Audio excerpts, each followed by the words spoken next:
ప్రపంచవ్యాప్తంగా యువతకు danger bells మోగిస్తోందా? బెల్లీ ఫ్యాట్ క్యాన్సర్ కు కారణమవుతోందా? టాటా క్యాన్సర్ రీసెర్చ్ సంస్థ లండన్ ఇంపీరియల్ కాలేజ్ పరిశోధకులు జరిపిన అధ్యయనంలోని సంచలన విషయాలేంటి? నిపుణుల హెచ్చరికలేంటి?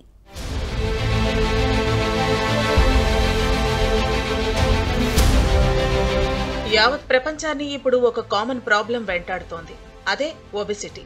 ఎన్ని ప్రయత్నాలు చేసినా ఊబకాయం సమస్య నుంచి బయటకు రాలేకపోతున్నారు. కోట్లాది మంది తాము లావ్ అవుతున్నామని బాధపడుతున్నారు. ప్రపంచంలో స్థూలకాయం అనేది ముఖ్యమైన శారీరక సమస్యల్లో ఒకటిగా మారుతోంది. ఒబెసిటీ నుంచి బయటపడడానికి ఎంతగా ప్రయత్నించినప్పటికీ ఫలితం లేకపోవడంతో చాలా మంది డిప్రెషన్లోకి కూడా వెళ్లిపోతున్నారు.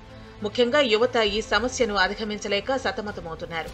అయితే ఒబెసిటీ ఇప్పుడు ప్రపంచవ్యాప్తంగా డేంజర్ బెల్స్ మోగిస్తోందని, ఆందోళనకరంగా మారిందని నివేదికలు చెబుతున్నాయి. టాటా క్యాన్సర్ రీసెర్చ్ సంస్థ లండన్లోని ఇంపీరియల్ కాలేజ్ కు చెందిన పరిశోధకులు చేసిన ఓ రీసెర్చ్ లో సంచలన విషయాలు వెలుగులోకి వచ్చాయి.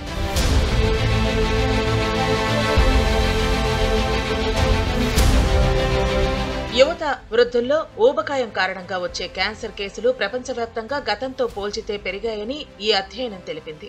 యువతలో క్యాన్సర్ కేసుల పెరుగుదలకు సంబంధించి కొత్త అధ్యయనాలపై మరింత దృష్టి సారించాలని ఈ రీసెర్చ్లో పాల్గొన్న శాస్త్రవేత్తలు సూచించారు. 2003 నుంచి 2017 వరకు వార్షిక క్యాన్సర్ కేసులను పరిశీలించిన శాస్త్రవేత్తలు 20 నుంచి 49 ఏళ్ల వయసున్న వారిలో, 50 ఏళ్లు అంతకంటే ఎక్కువ వయసున్న వారిలో ఊబకాయ సంబంధిత థైరాయిడ్, రొమ్ము, మూత్రపిండాలు, గర్భాశయం, లుకేమియా క్యాన్సర్లు పెరిగినట్లు తేల్చారు. ఈ వివరాలు అన్నల్స్ ఆఫ్ ఇంటర్నల్ మెడిసిన్ జర్నల్లో ప్రచురితమయ్యాయి. ఈ వివరాల ప్రకారం 5 క్యాన్సర్లు ఊబకాయంతో సంబంధం కలిగి ఉన్నాయని పరిశోధక బృందం తెలిపింది. అంతర్జాతీయ క్యాన్సర్ పరిశోధనా సంస్థ గ్లోబకాన్ డేటాబేస్ నుంచి సేకరించిన 42 దేశాల వివరాలను పరిశోధకులు విశ్లేషించారు. థైరాయిడ్, రొమ్ము, పెద్ద పేగులు, మూత్రపిండాలు, గర్భాశయ క్యాన్సర్లతో పాటు లుకేమియాపై అధ్యయనం చేసిన దేశాల్లో 4/3 కంటే ఎక్కువ మంది యువతలో క్యాన్సర్ కేసుల పెరుగుదల అధికంగా ఉన్నట్లు తేలింది. 70% దేశాల్లో వృద్ధుల కంటే యువతలో పెద్ద పేగుల క్యాన్సర్ కేసుల పెరుగుదల ఎక్కువగా ఉన్నట్లు నివేదిక స్పష్టం చేసింది.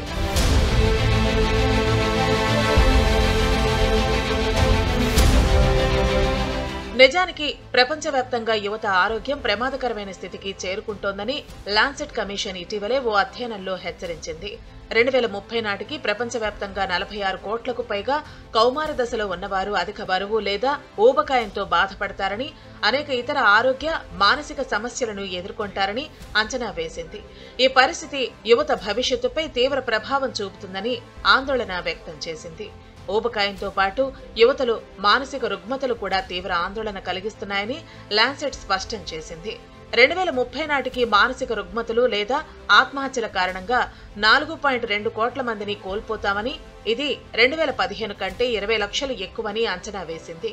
నిజానికి ప్రపంచవ్యాప్తంగా ప్రతి 3 ఒకరు వారి శరీర బరువుకు తగినంత ఫిజికల్ యాక్టివిటీ చేయట్లేదని, దీనివల్లే అనేక ఆరోగ్య సమస్యల బారిన పడుతున్నారని నిపుణులు చెబుతున్నారు.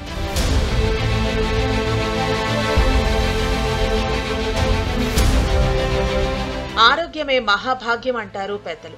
అందుకే ఆరోగ్యాన్ని కాపాడుకునేందుకు పెద్ద పెద్ద వ్యాయామాలు చేయకపోయినప్పటికీ ప్రతిరోజు వాకింగ్ తప్పనిసరిగా చేయాలంటున్నాయి నివేదికలు. మనం వేసే ప్రతి అడుగు ఆరోగ్యదాయిని అని, మన ఆయుష్ను పెంచుతుందని, క్యాన్సర్, డయాబెటీస్, డిప్రెషన్ లాంటి అనేక వ్యాధుల ముప్పు తగ్గుతుందని సూచిస్తున్నాయి.